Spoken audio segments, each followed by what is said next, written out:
Cat tales. 12 Cat people are weird. At least that's what dog people say. Well, they don't say it to your face, but they think it. You see, I used to run with dog people. In fact, I was raised in a dog people home.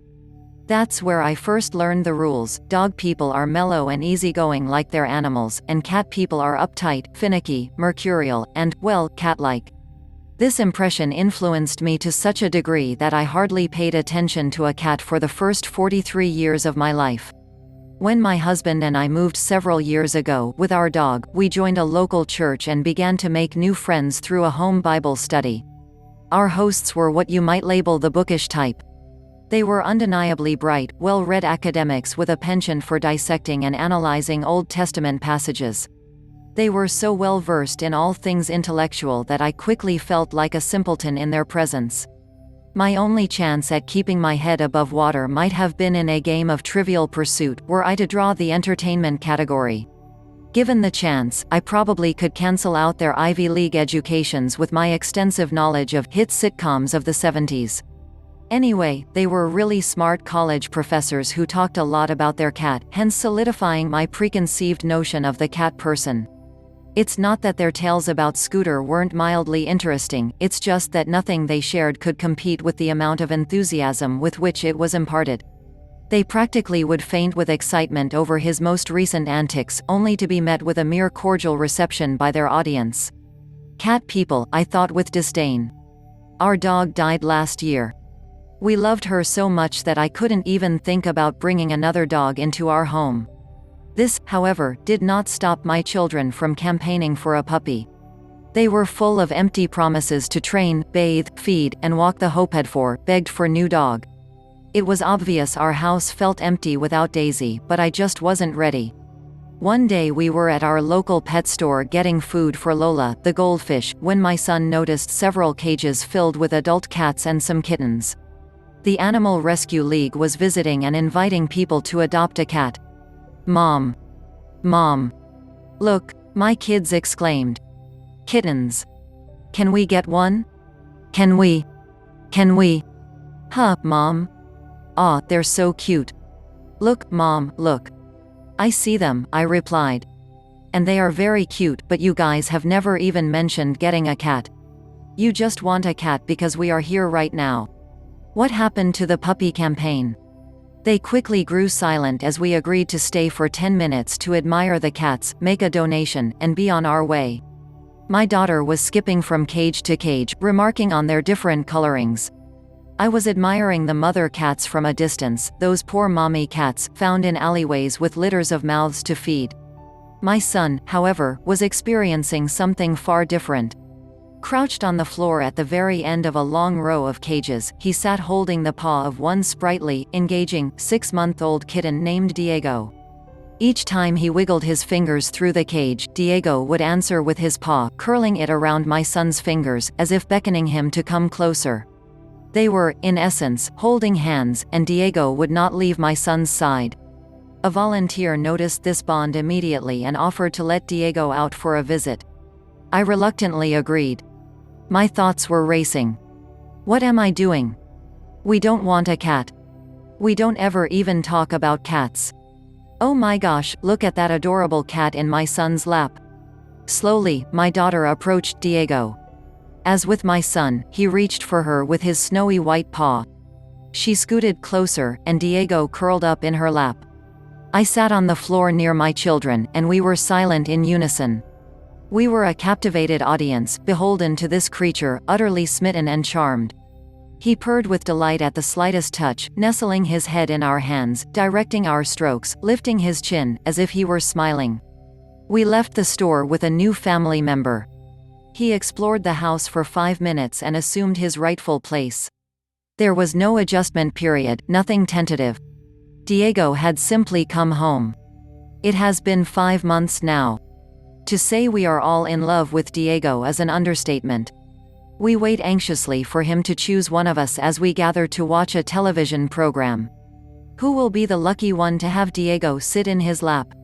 We argue over which is his favorite toy and who can coax him to spring the highest after a feather on a string. We call each other to come have a look at him during one of his sun baths, sharing our admiration for his luxurious poses, twisted and contorted so as to match a particular patch of sun.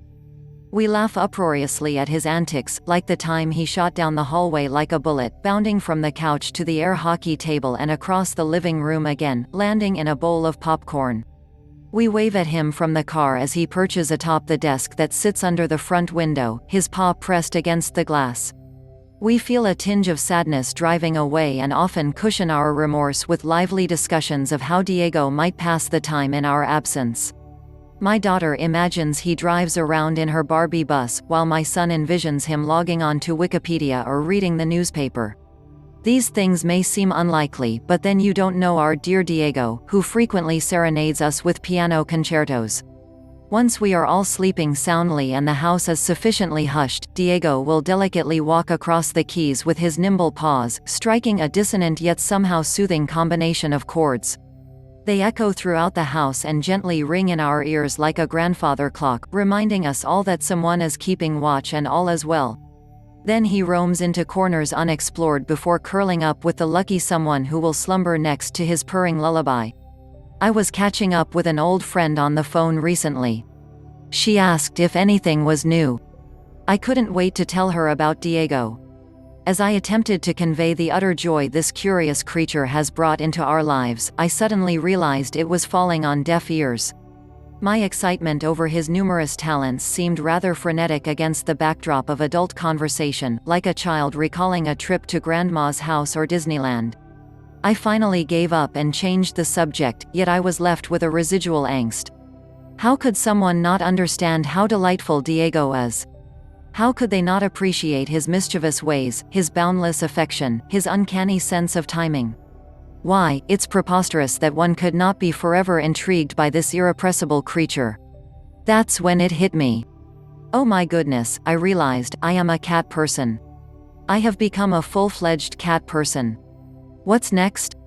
Will I be one of those middle-aged women wearing cat pins and cat earrings, drinking my coffee from a cat mug? How long before I am attending cat conventions and subscribing to Cat Fancy? I'm the little old lady in apartment 9. Truth be told, there will always be cats to comfort lonely souls who no one else can. The little old lady in apartment 9 is actually in good company. Surely, her library is filled with Hemingway, who was a notorious cat lover. I love the photo of him in Key West. He sits among his weathered furniture with books and manuscripts scattered about, feeding one of several cats perched in various places. Did one of them ever drape themselves across his notebook as he wrote? Then there is T.S. Eliot. Now, we cat people have artful poetry with which to describe our indescribable friends. He is more of a rum-tum-tugger type, definitely not a Mr. Mistopheles. And, of course, we have each other. Cat people find each other and make up for all those lonely, lopsided conversations with non-cat people. We affirm our mutual observations with a knowing smile or a comparable story, but more important, we appreciate the mystery of it all. Cats are full of surprises, and we secretly envy them. Wouldn't we all love to change on a whim as they do? To be loyal, yes, but master of all our persuasions, never questioning our position or stance. A few days ago my kids and I got stuck in a traffic jam on the way to basketball practice. My son was very anxious that we would be late, and my daughter wouldn't stop complaining. Why don't we sing? I suggested. It always helps to pass the time. I want to choose the song, yelled my daughter. The car grew quiet as we waited for her to begin. There was a farmer had a cat, and Diego was his name. Diego, Diego, Diego, and Diego was his name. Quote. We inched our way to practice singing at the top of our lungs. I wasn't certain we would be there on time, but I was very confident of one thing along the way: we are cat people through and through. There's no turning back now. But who would want to?